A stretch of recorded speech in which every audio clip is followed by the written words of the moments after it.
programa upang ihatid sa inyo ang fresh and latest information about the Department of Agriculture. Yes, Marie, aside from meaty news reports, we will also showcase new farming techniques in our episode today. Pero bago yan, balikan muna natin ang naging highlights ng ating episode last week. Sa ating programa last week, ibinahagi ng mga magsasaka ng Alyosa North Cotabato ang mga proyektong pangkabuhayan na kanilang natanggap mula sa Bottom-up Budgeting o BUB ng pamahalaan. At inyo ring nasilayan mga ka-agri ang ating kinasang Community Outreach Program na kung saan naghandog tayo ng tulong sa mga magsasakang naapektuhan ng tagtuyot. Thank you so much mga ka-agri for watching our episode last week. Ngayong panahon ng tag-init ay marami pa ring crops ang nagsusurvive, katulad na lamang ng mga high-value crops gaya ng mangga. Kaya naririto po tayo ngayon sa Olympus Farm kung saan po mamaya ay magkakaroon ng harvesting. For your information mga ka-agri, itong mga manggang nanggaling sa tulunan ay export quality. Sa katunayan ay nakapagluwas na tayo. Nakapagpadala na tayo ng trial shipment sa Dubai, United Arab Emirates last year. At makakasama din po natin si Mr. Rickson Olympus upang ibahagi sa atin itong export breakthrough na ito, kabilang na ang assistance ng DA sa mga mango growers. Tiyak na isang matamis na umaga na naman ang ating pagsasamahan ngayong araw mga ka-agri. Kaya mula rito sa Tulunan North Cotabato, sabay-sabay na natin tuklasin at palaganapin ang ganda at sigla ng agrikultura dito sa mas pinalawak at mas pinasayang Agri Tayo Subsurgent!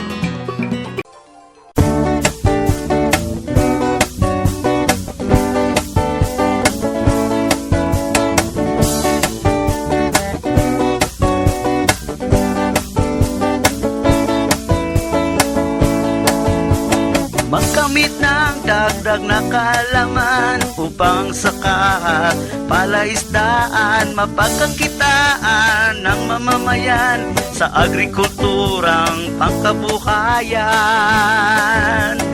Agri Tayo Subsurgent, programang dapat tangkilikin. Agrikultura'y binigyan pansin para sa ating mga mitiin.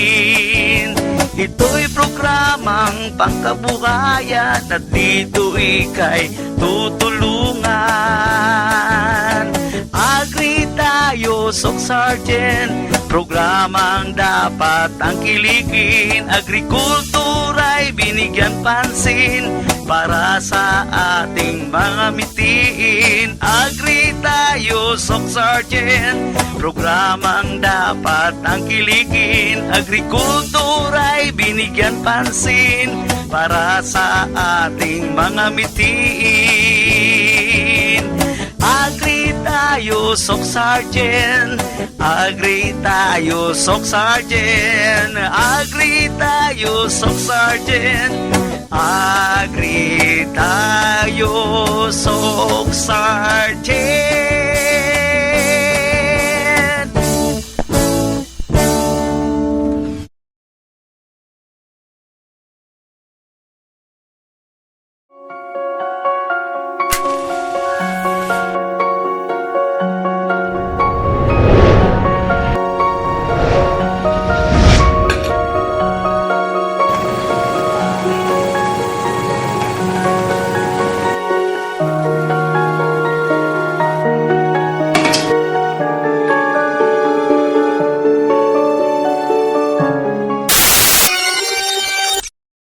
Sa isang araw, ang bawat Pilipino ay nagsasayang ng 2 kutsarang kanin.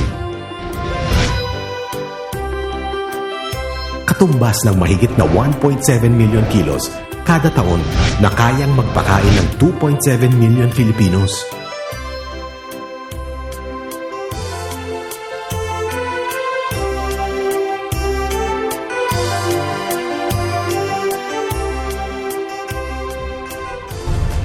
Palay, bigas, kanin. Huwag sayangin. Ang mensaheng ito ay hatid sa inyo ng Department of Agriculture. Masarap kumain, lalo na pag may kanin. Pero ngayon, di lang bigas ang isinasaing. Ano pong gagawin niyo? Magsasaing ng... Rice? No, corn grits. Ano po? Halika, I'll teach you.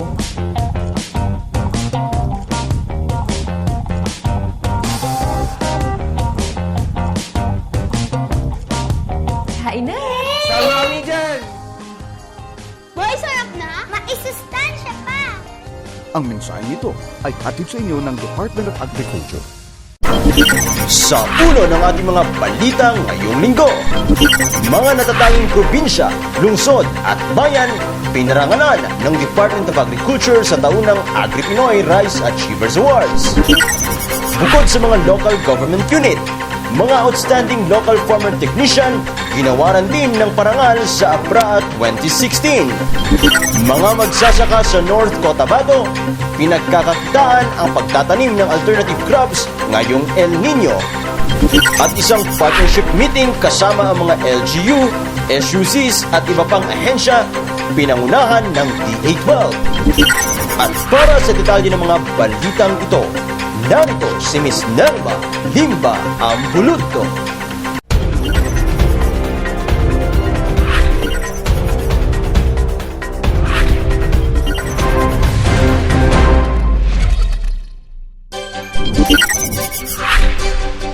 Narito na ang detalye ng ating mga balita ngayong linggo.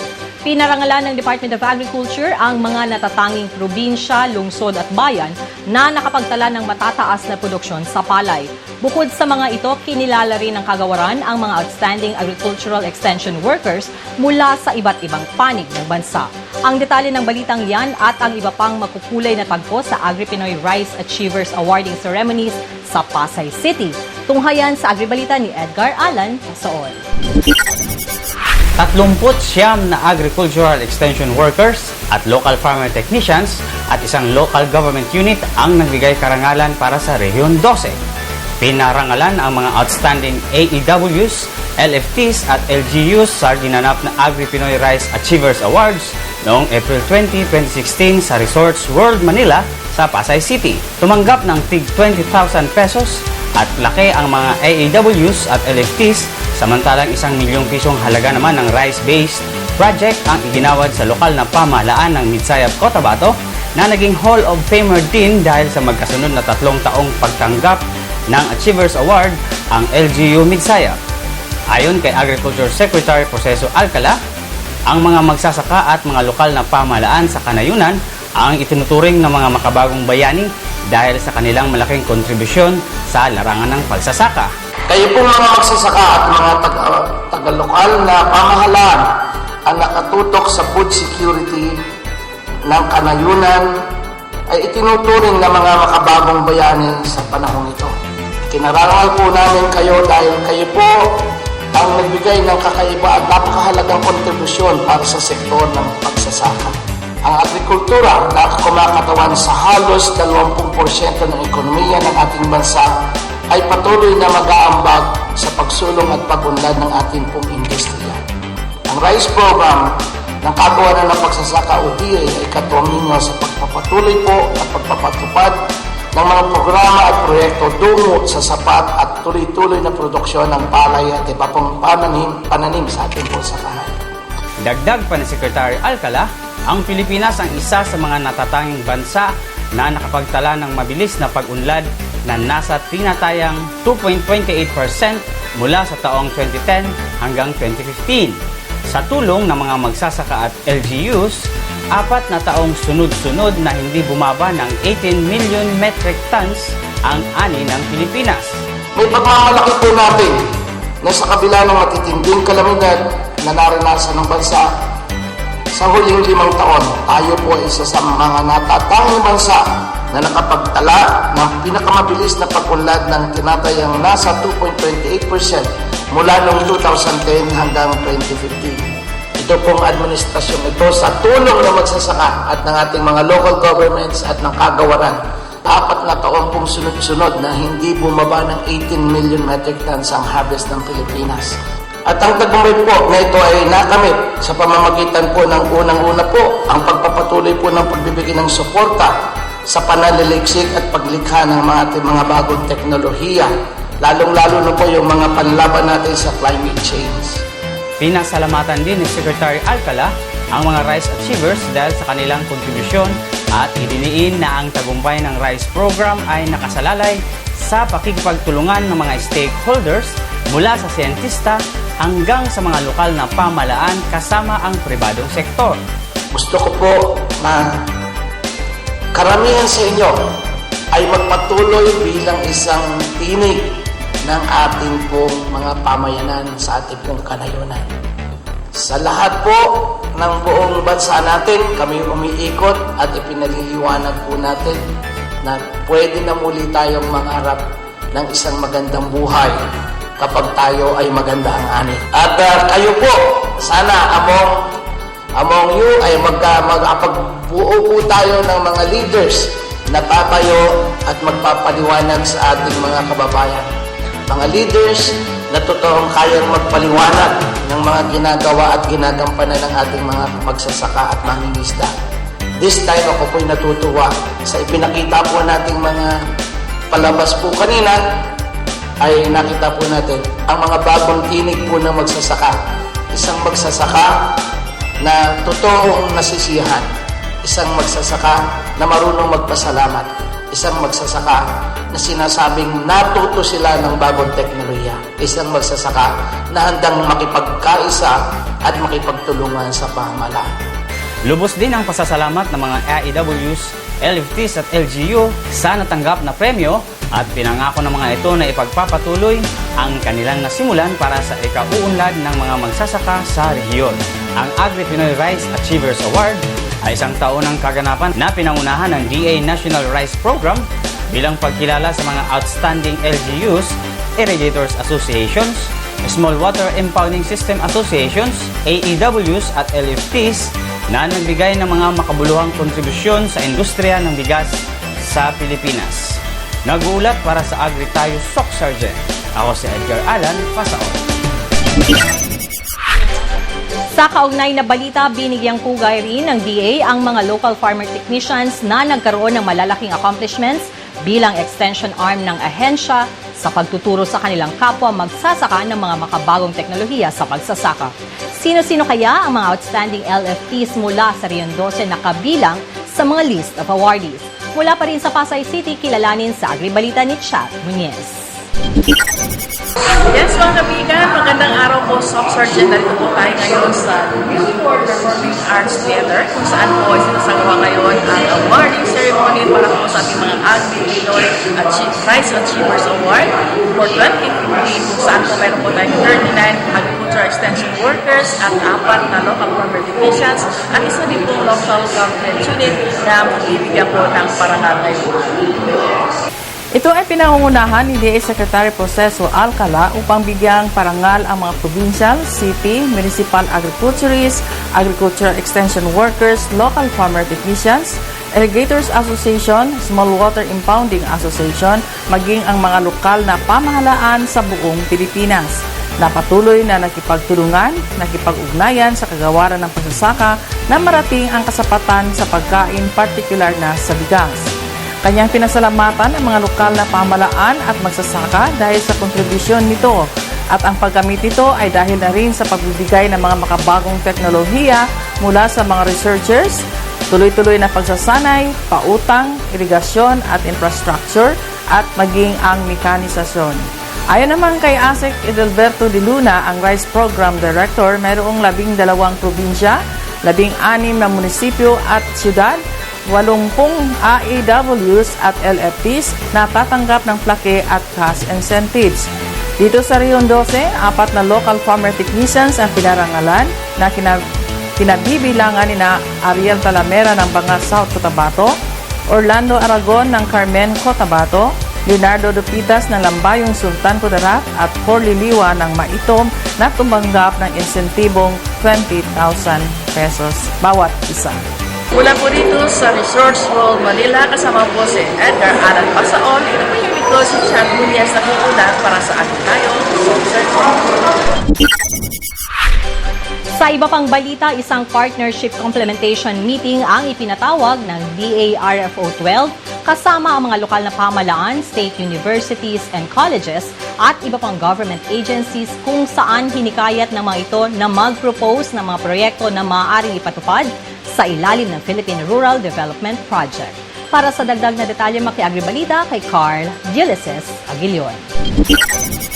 Inaasahang tuloy na ang pag-usad ng industriya ng kamoteng kahoy sa South Cotabato dahil sa mas pinatibay na pagtutulungan ng iba't ibang stakeholders sa pagbuo ng mga plano at mga estratehiya sa pagpapalakas pa ng nasabing industriya.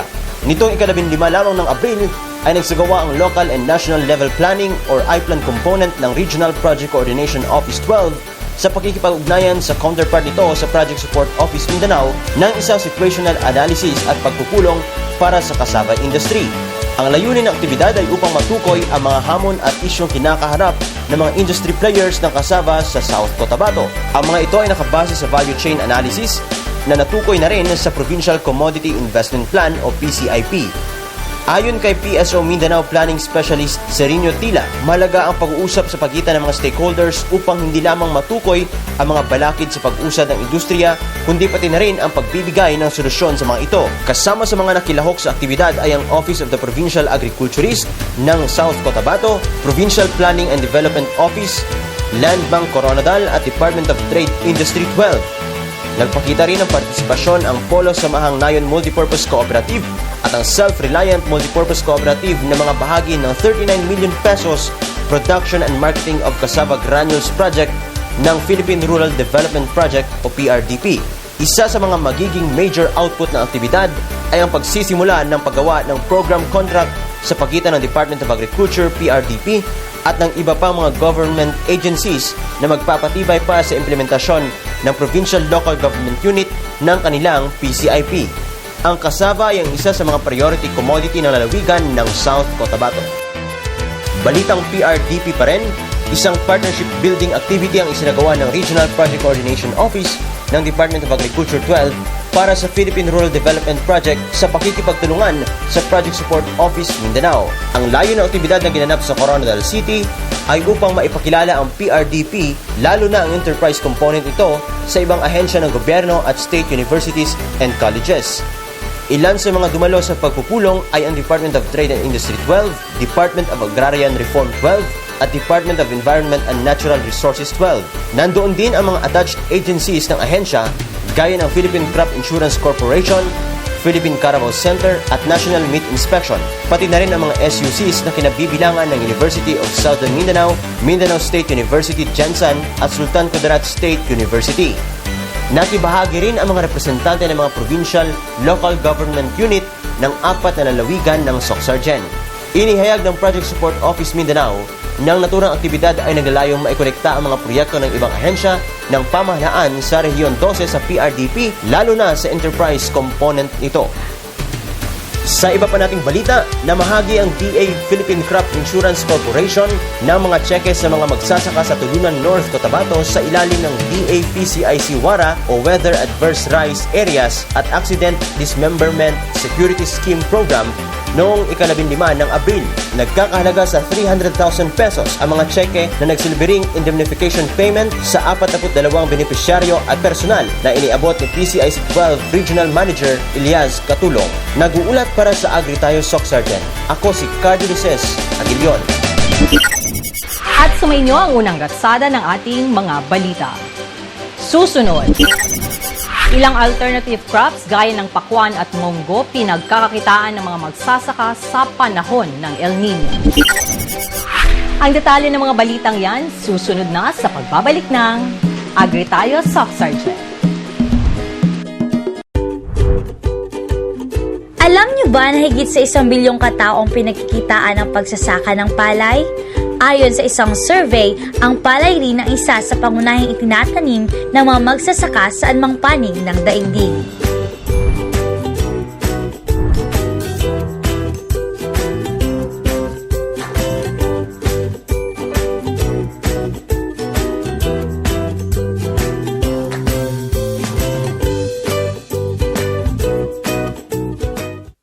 Ang El Nino ay isang hindi pangkaraniwang kaganapan sa klima na nararanasan sa buong mundo.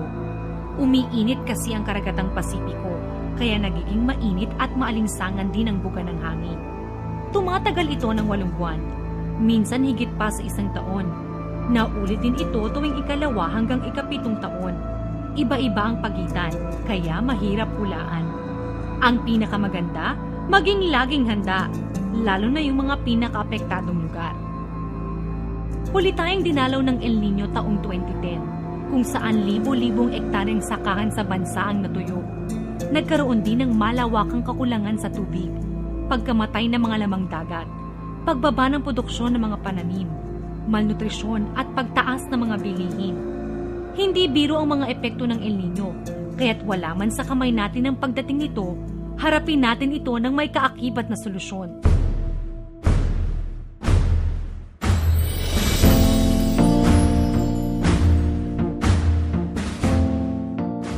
Sulitin natin ang bawat patak ng tubig. Siguraduhin maayos ang irigasyon ng mga sakahan.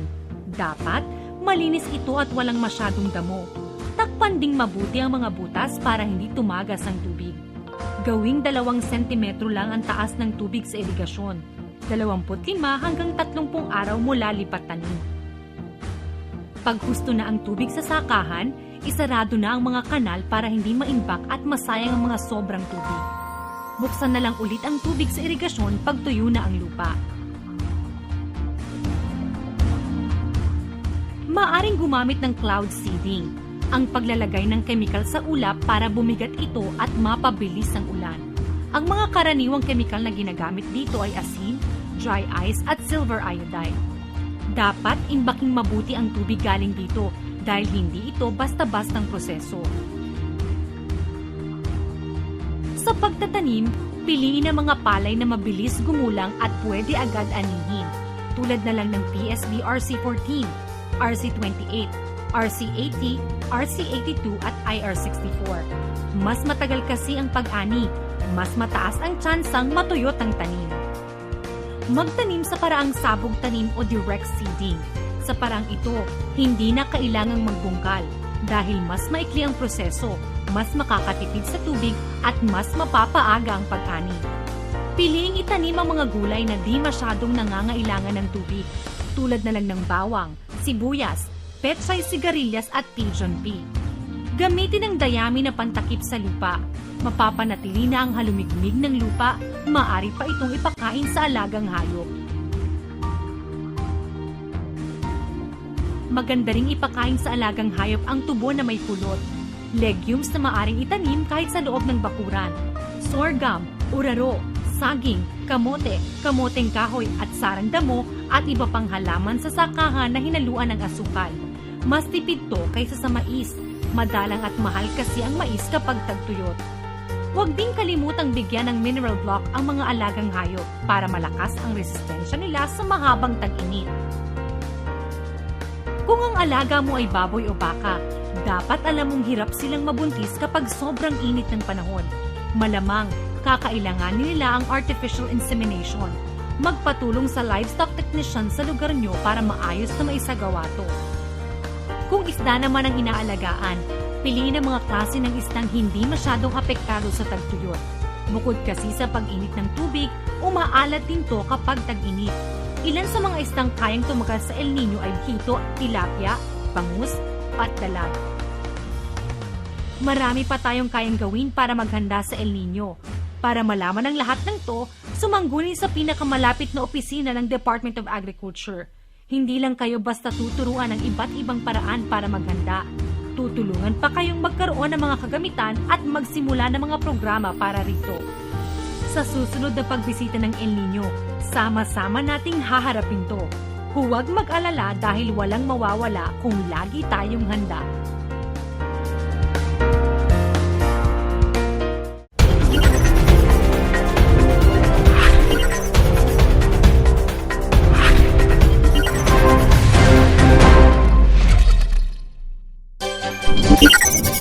Sa pagpapatuloy ng ating agri-balitaan, ngayong panahon ng mahaba-habang tag-init, patuloy na hinihimok ng Department of Agriculture ang mga magsasaka na magtanim ng cash crops o mga pananim na mabilis gumulang at anihin upang may mapagkukuhanan ang mga ito ng kita at pagkain para sa kanilang pamilya. Maki-agribalita kay Nito Mariano Sal. Dahil sa matinding init ng panahon at sa lumalalang epekto ng El Nino, mas pinipili sa ngayon ng mga magsasaka sa North Cotabato na magtanim ng mga alternatibong halaman na pansamantalang mapagkukunan nila ng kabuhayan. Ang produksyon ng palay kasi na isa sa mga pangunahing itinatanim sa lalawigan ay naapektuhan ng tag-init. Kung kaya ang mga magsasaka ay nakapag-isip na magtanim ng ibang halaman at isa na nga rito ang pakwan. Ayon kay Joseph Lago ng Barangay Bagumbayan ng Tulunan, North Cotabato, dahil Mayo pa darating ang kanilang patubig sa palayan, nagtanim muna sila ng pakwan upang may mapagkukunan sila ng panggastos sa kanilang mga pangunahing pangangailangan araw-araw. Ako si Joseph Jan Lago, taga Bagumbayan, Tulunan, Cotabato. Mang-uma, nagtatanim ng pakwan samantalang wala pang nag-aantay kami ng tubig na kasi sa Mayo, Mi-1 pa magdating ang tubig namin, nagtanim kami ng pakwan para alternative para sa wala kaming nakapahinga yung lupa namin, tinataniman namin ng pakwan para may dagdag kami pang kabuhayan. Todo hikayat din ito sa mga kapwa niya magsasaka na habang nakatiwangwang ang kanilang mga pinagtatamnan ng palay, maaari nila muna itong gamitin upang magtanim ng pakwan o sari-saring gulay. In-encourage din namin yung kapwa namin, kapwa kong magsasaka na kami, samantalang hindi pa yung nakatiwangwang lang lupa, taniman ng mga gulay o di kaya pakwan na makadagdag ng pangkabuhayan. Ganito rin ang ginagawa sa ngayon ni Aileen Antihonado ng Barangay Poblasyon. Ang kanilang palayan, tinamnan nila ng pakwan at ng mga gulay. Ako si Aileen Antihonado, taga Poblasyon, Tulunan. Dito kami nagtatanim ng pakwan sa Bagumbayan kasi dito ang aming palayan dati. Tumanim kami ng pakwan. Kahit papano, mayroon kaming panghanap buhay, dagdag hanap buhay. May makain.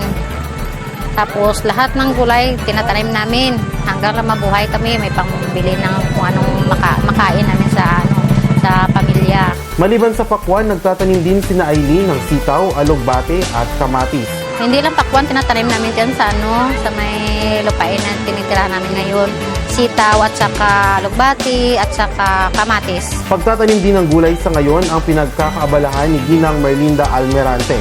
Upang may mapagkunan ng pera, ibibenta niya ang kanyang mga produkto na pipino, munggo at sili. Amon ni ang amon nga gintanom para lang kami makasurvive. Munggo, sili, latoy, ara pa nagatanom pa kami dira o pipino. Ang advice ko sa mga farmers nga kapin pa karon nga El Nino, dapat magtanom sila sang mga gulay para suportahan sa ilang. Nag-uulat para sa Agri Tayo Soccer Gen. Ako si Lito Mariano Sa. At sumainyo ang kalipunan ng ating mga balita ngayong linggo. Patuloy lang sa pagtutok dito sa Agri Tayo Soccer Gen. Alam niyo ba na ang kape ay isa sa most traded commodities sa mundo kasunod ng langis? Tinatayang nasa 400 million cups ng kape ang nakokonsume ng coffee drinkers sa mundo sa loob lamang ng isang araw.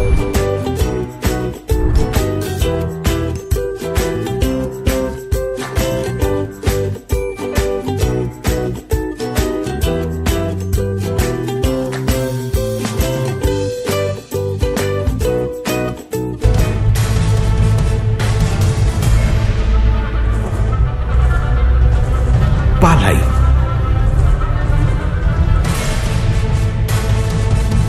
bigas,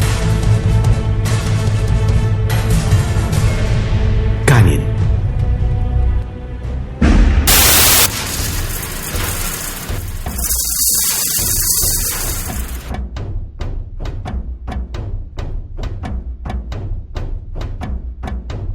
Isla ko hugasan ko ang bugas, gusto niuwad ko sa balde, magamay na lang ang bilhin ng tubig, madala.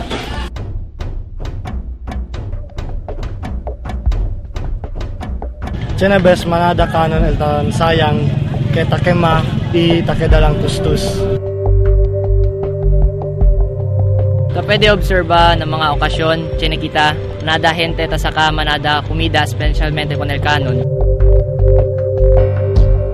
Aton nga panguwa pag busog na kitabi mga bay naton takaw-takaw na kami sa mata pero ang amon na appetite full na wala ginaubos tapos ginahaboy lang dayon.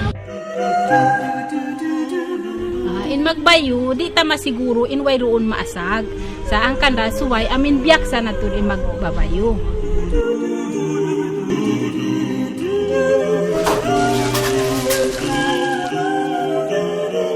Kung kaisa man ang nagatigang sa amon, magkilis siya, hindi mo siya maibitar nga wala sang may madala nga gas.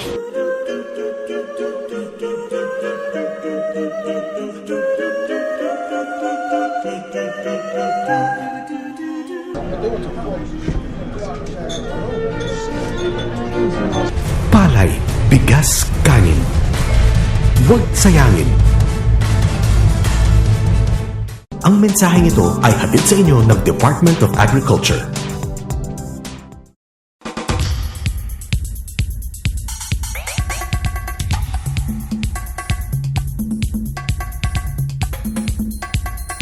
Ang mango industry natin dito sa Tulunan, let's say region-wide, especially in Tulunan, as of now, maganda naman ang lakad ng pagmamangga namin. Pero ito lang, dahil lang sa sobrang mainit, medyo mga maliliit ang bunga ng mangga natin ngayon.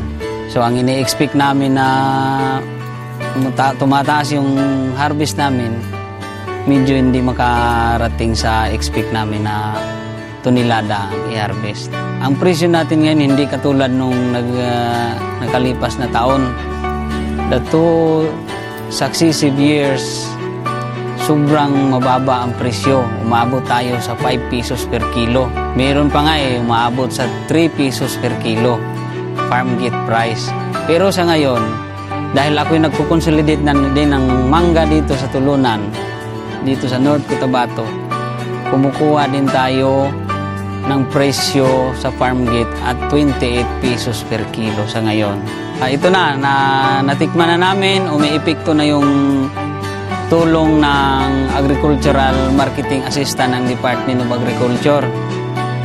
Kasi noon, ang akala namin wala nang lusot ang presyo ng mangga. Pero sa ngayon, kaming magmamangga, palagi kaming nag-meeting, pinag-usapan namin kung paano ma-manage yung marating tayo kung marami ang mangga, na kung pwede lang sana ang presyo natin ay hindi bumababa sa 20 kilos per kilo farm gate. So ang ginawa namin, kung pwede, mamonitor namin halos lahat buong Pilipinas kung saan ang nagpapabunga ng maraming mangga sa ngayon. Pero nung nalaman namin na kasi ang season ng mangga natin dito ngayon sa Pilipinas hindi magkapareho. Sa Luzon, ang season ng mangga ay simula sa April hanggang May. Tayo dito sa Mindanao, May hanggang June. So nung dumalo tayo sa Mingo Congress noong October doon sa Cebu, napag-usapan namin ng taga Luzon na huwag muna tayong magpabunga ng marami dito sa Mindanao kasi season nila ngayon doon sa Luzon. Pero nung nalaman namin na ang Luzon ay binagyo, so pinagsamantalahan namin ng panahon. Nagpabunga din kami dito kahit na may usapan na kung pwede, hindi kami magpabunga ngayon dito sa Mindanao. Pero nung kasi natamaan ng bagyo sa Luzon, although ngayon sa Luzon marami ding mangga pero hindi masyado, hindi katulad noong nakaraang taon. Kaya ang presyo natin, nakakapag-steady tayo ng 28 pesos per kilo in farm gate. Sa amin, sa Regional Mango Industry, especially dito sa Tulunan, ngayon ako mismo ay nakarating na sa ibang bansa dahil sa tulong nila. Unang-una, ang tulong nila na binigay sa amin, hindi man finansyal, pero tinutulungan nila kaming makakita ng magandang pagbibenta sa mangga. Ina-assist nila kami na makakita ng mga buyers doon sa labas ng bansa, lalo na para makapag-export tayo. Unang-una, nakapag-export na tayo sa Dubai.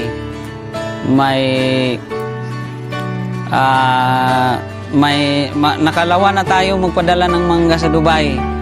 So, yun na yung steps na nakita ko na hindi kami pinabayaan ng Department of Agriculture in terms sa lalo na sa marketing assistance. Kasi yun man yung pinoproblema namin nung mga nakaraang taon.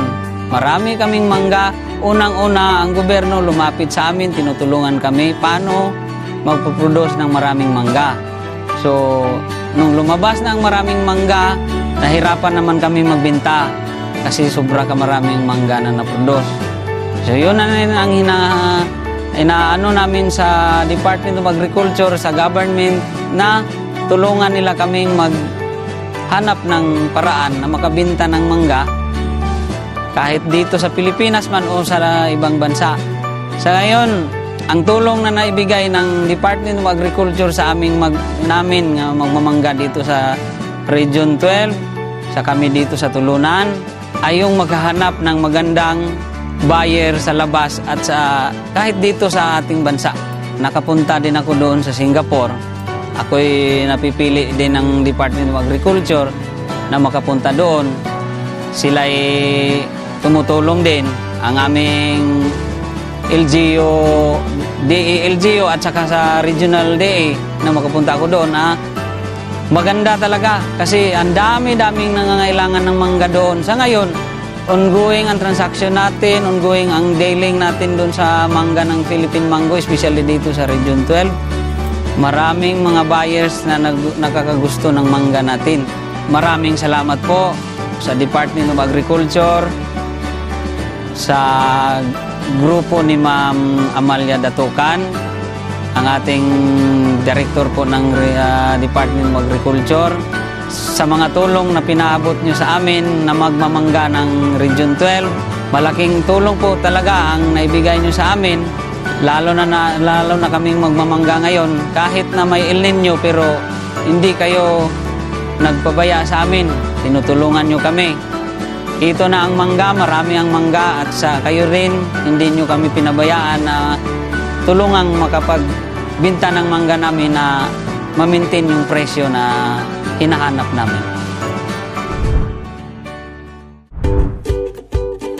Alam niyo ba na ang Pilipinas ang itinuturing na pinakamalaking coconut producer sa buong mundo? Ang coconut oil ay isa rin sa top commodities na ina-export ng bansa sa iba't ibang bahagi ng daigdig.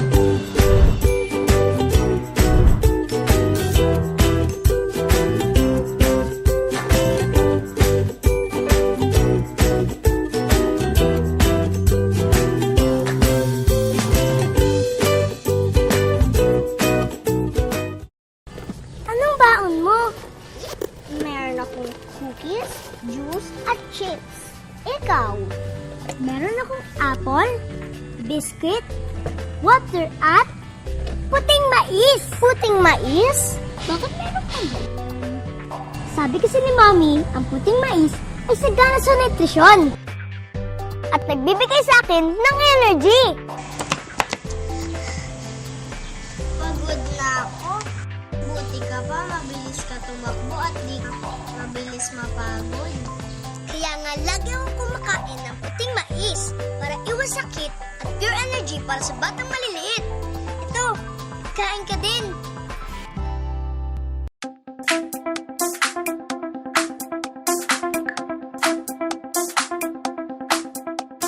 Dahil sa nararanasang El Nino sa Rehiyon 12, partikular na sa lalawigan ng North Cotabato, ay nagkaroon ng pagbaba sa kita ng mga magsasaka na nagudyok sa kanila upang manawagan ng tulong mula sa mga taong may busilak na puso. Bilang tugon, isang community outreach program ang ikinasa ng DA12 kasama ang mga farmer leader ng rehiyon at mga partner ng kagawaran upang magandog ng tulong sa mga magsasakang apektado ng tagtuyot. Sabay-sabay po nating panoorin ang naging community outreach activity sa ating special report. Sa pagkakapit-bisig ng mga magsasaka, mga empleyado at mga partner ng Department of Agriculture 12, nakalikom ang mga ito ng 400 na sako ng bigas upang ibigay sa mga magsasakang naapektuhan ng El Nino sa lalawigan ng North Cotabato. Ang naturang 400 na sako ng bigas ay donasyon ng mga kooperatiba, pribadong individual at mga kaibigan ng DA12. na kung saan sila mismo ang lumapit sa kagawaran upang madagdagan at may pagpatuloy ang nasimulan na tulong o outreach program ng mga empleyado, kaibigan at partners ng DA12 sa pagtama ng iba't ibang kalamidad sa bansa itong mga nakaraang taon. Ayon kay Nelly Ilanan, ang Regional Information Officer ng DA12, noong tumama ang bagyong Pablo, Yolanda, Ondoy at iba pa ay agad na nagatid ng iba't ibang ayuda ang DA12, kasama na ang tulong ng mga grupo ng mga magsasaka at mula sa pribadong sektor. Sinabi pa ni Ilanan na matagal nang ginagawa ng mga DA employees ang ganitong outreach program. Dahil noong January 17, 2016, pumunta sila sa Barangay Dato Ladayon sa Arakan, North Cotabato upang mambigay ng 450 relief packs na binubuo ng bigas, canned goods at noodles sa higit sa 100 bata. Sa naturang outreach program noong April 9, 2016, inilahad ni Ilanan na muling nagsilbing consolidator, facilitator ang DA12 upang maihatid ang mga bigas sa 6 na munisipyo sa lalawigan ng North Cotabato. Personal na inihatid ng mga ito sa mga barangay at mga munisipyo ang libo-libong rice packs bilang unang salvo ng kanilang outreach program. Anya, higit sa 6,000 rice packs ang nalito mula sa mga donasyon. Ang bawat rice pack ay nasa 3 kilo. Tigi 1,000 rice pack sa mga munisipyo ng Tulunan, Magpet, Magkilala, President Roxas, Antipas at Arakan na ang ibig sabihin ay tig-iisang 1,000 pamilya kada munisipyo ang nabigyan ng bigas. Ipinahayag pa nito na ang mga farmer leaders at ang mga municipal agriculture offices ang nanguna sa distribusyon ng bigas na kung saan sila rin ang gumawa ng mga master list ng mga benepisyaryo mula sa mga barangay. Ayon kay Jaime Hunsay, chairman ng Firmus Farm Service Cooperative sa Santo Niño, South Cotabato, na nagbigay ng 10 sako ng bigas, inisyatibo ng mga partner ng DA ang naturang outreach program. Sinabi niya na bilang recipients ng DA projects ay nag-usap-usap sila kung papaano makatutulong sa mga kapwa magsasaka at doon ay sinuportahan sila ng DA sa pamamagitan ng logistics gaya ng mga sasakyan at koordinasyon sa mga LGU. Noong April 13, 2016, isang press conference ang ipinatawag ng DARFO12 kaugnay ng naturang aktibidad at hinikayat ang mga media na magsilbing tulay ng mga magsasaka upang kanilang maipaabot ang kanilang mga hinaing sa pamahalaan. Dagdag pa rito, hinikayat din ng opisyal ang mga media partners na tulungan ang DA sa pagpapaabot sa mga magsasaka ng mga mahahalagang impormasyon sa pagsasaka lalo na sa El Nino. Ipinahayag din ni Director Datukan na maaaring maging source ng mga kaibigan sa media ang mga information outlets ng DA12 na kinabibilangan ng DARFU12 website, DA12 official Facebook account at TV program na Agri Tayo Sock Surgeon, maging sa mga print materials na ipinamamahagi ng DA. Sa kabilang dako, binigyang diin naman ni Director Datukan na hindi mandato ng DA ang mamahagi ng bigas, halimbawa na lang sa mga apektado ng El Nino. Ang maaaring ilaan ng DA ay rice seeds para itanim. Gayunpaman, ang DA12 ay nagsasagawa na ng mga community outreach activities upang mamigay ng bigas. Hindi galing sa pondo ng DA, kung hindi galing sa mga donasyon ng mga empleyado, mga kaibigang sektor ng ahensya at maging ng mga asosasyon at kooperatibang nais magandog ng tulong sa kanilang kapwa. Narito po ang ilang bahagi ng naturang press briefing. Ano po ang hakbang na ginagawa ninyo upang malaman talaga na i-download po talaga ng mga municipal agricultural officer ang mga programa po ninyo? Kasi ayon pa sa mga magsasaka, walang nakakarating sa kanila mula sa kanilang mga munisipyo. So, hindi kami, saksi kami sa mga itinutulong po ninyo. Pero ang hindi namin alam, kasi hindi namin napupuntahan, yung lahat ng mga munisipyo sa Region 12, may mga problema talaga na hindi raw na i-download ang lahat ng mga programa ng DA sa kanila, sa mga magsasaka. So ano po ang hakbang na isa sa gawa po ng DA12? Okay, no? Mayroon tayong monitoring and evaluation. That's one. Pangalawa po, mayroon tayong mga farmer leaders, katulad nito nila, no? Sa mga irrigators associations, mga farmers association.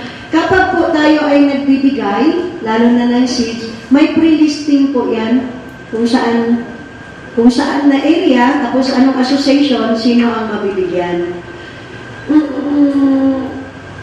Pangatlo, may mga municipal agriculturist tayo na every month may meeting. Okay?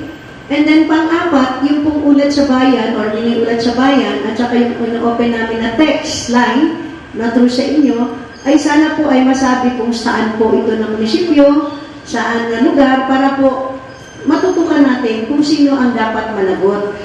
Ano yung intervention na ginagawa naman po ng Department of Agriculture despite doon sa mga binabanggit nyo kanina ma'am sa ulat ng bayan na nagbibigay po tayo nitong mga post at pre-harvest ng mga facility po sa ating mga magsasaka. At batay na dito sa report na mayroon daw pong 3.65 billion na inilaan yung kagawaran para po sa pag-mitigate itong eminent natin. Okay, natandaan natin kanina. Una, unang tanong is subsidy. Alam mo, nakakalungkot talaga. Nakakalungkot talaga kasi yung mga demands nila, ang hindi ko maintindihan, ay talagang binibigay na. Hindi lang natin naibigay, ngayon, di ba pinanggit ko, dahil ayaw namin mabigay ng seeds and fertilizer. Dahil El Nino. Di ba? Pero wala program. Sabi nga, may wara pa di ba? Nagbibigay na kami ng seeds, certified seeds pa. Okay? Tapos mayroon tayong HITA with fertilizer. Di ba? So, naibigay na yan. Suspended lang dahil nag-El Nino. Ma'am, connected din sa procurement sa certified seeds, ma'am. How much ang inyong allocation, ani ma'am, and pila ang inyong plan na paliton? And ang number ba is based sa statistics or numbers sa affected farmers or gitaiguan ng inyong allocation or budget? Ano sa to? Sorry, Angela. Procurement. Sa procurement ng certified seeds po. Okay. Yan ang tinatawag natin na nag-strategize tayo. No? Kasi remember, naka-target tayo ng food sufficiency. Diba? Food sufficiency. Our sufficiency level from 2010 na 118 ba?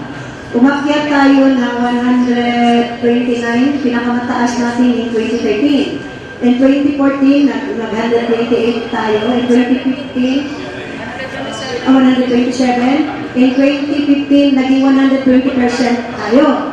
Dahil nagka-El Nino nga, nagka-dry spell na, malala nyo, nag-dry spell din tayo last year, last season. Kaya nag-strategize tayo, humingi tayo ng maraming pondo para sa seeds. Kasi ang ginagawa natin, nag-quick turn around. Salamat sa 3rd District. Maayos na niya ako impression, syempre, sa ato ang activity today na kay mapaabot nato sa ato ang mga listeners and syempre sa mga readers po, sa mga naasa print na usahin mo bisag kita, nakukomentarista siguro ang ginahandle na program, maghahatag ta syempre sa ato ang opinion. Pero dito sa mga reporters, na pagsulat nila sa ilang item, kinahanggang man ka na aduna kay ikaw.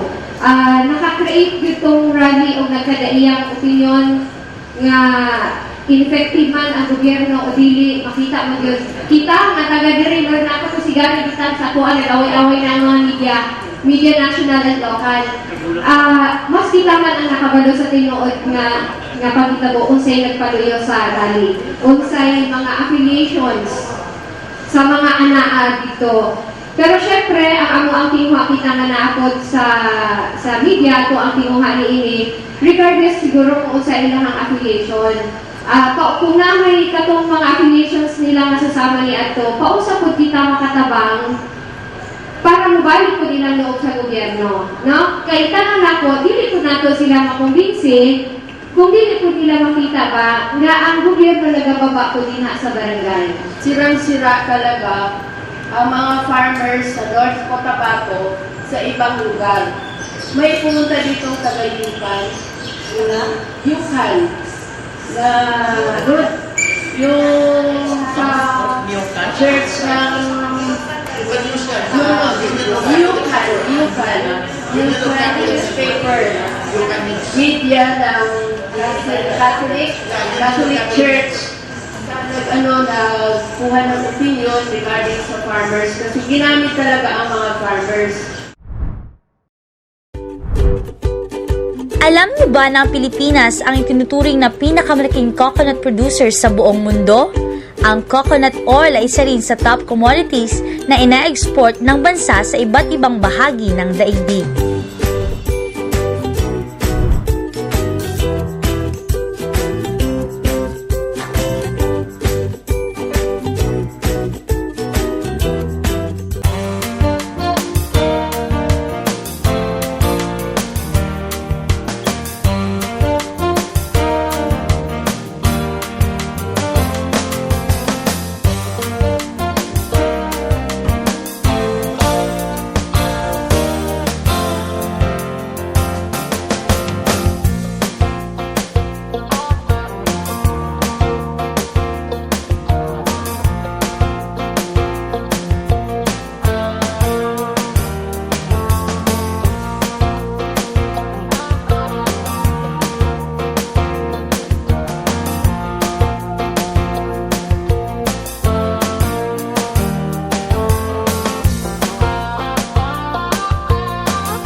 Ako si Joseph Jan Lago, taga Bagong Bayan, Tulunan, Cotabato. Mang-uma, nagtatanim ng pakwan samantalang wala pang nag-antay kami ng tubig na kasi sa Mayo, Miwan pa magdating ang tubig namin, nagtanim kami ng pakwan para alternative para sa wala kaming nakapahinga yung lupa namin, tinataniman namin ng pakwan para may pang dagdag kami pang kabuhayan. Sa sobrang init, hindi kami nakatanim ng ibang alternative na tanim. Pakwan talaga yung tinatanim namin dito sa Bagong Bayan.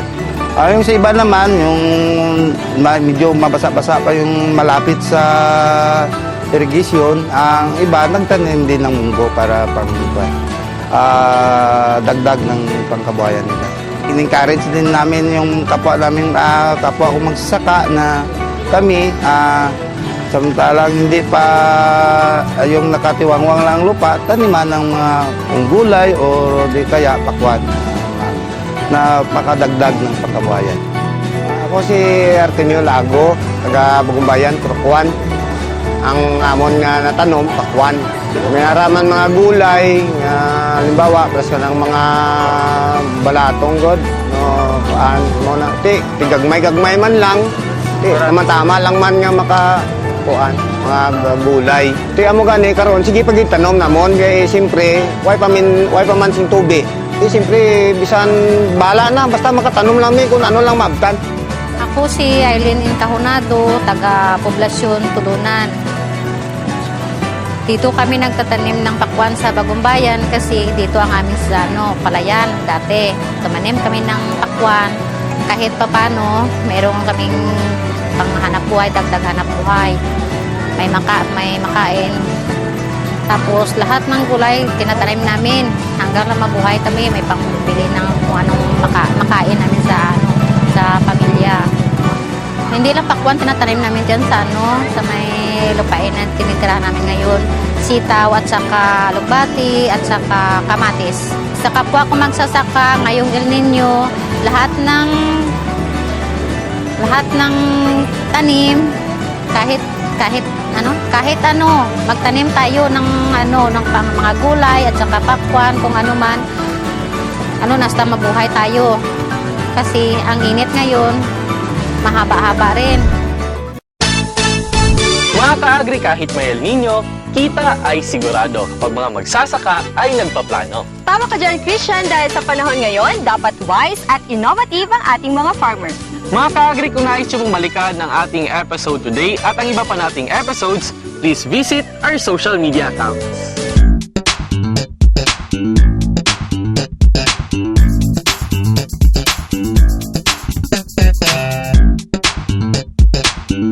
Narito naman po ang mga broadcast outlets kung saan mapapanood ninyo ang ating programa tuwing Sabado.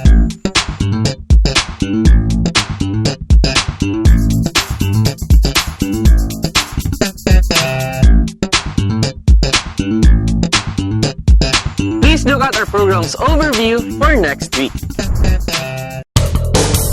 Sa susunod na Sabado, antabayan ninyo mga ka-agri ang patuloy naming paghahatid sa inyo ng mga mahahalagang impormasyon tungkol sa agrikultura na tiyak na makatutulong sa araw-araw ninyong gawain sa inyong mga sakahan. Sana po sa susunod na Sabado, samahan nyo kaming muli sa tuloy-tuloy nating pagtuklas, ganda at sigla ng agrikultura dito sa mas pinalawak at mas pinasayang Agri-Tayo Soxergen.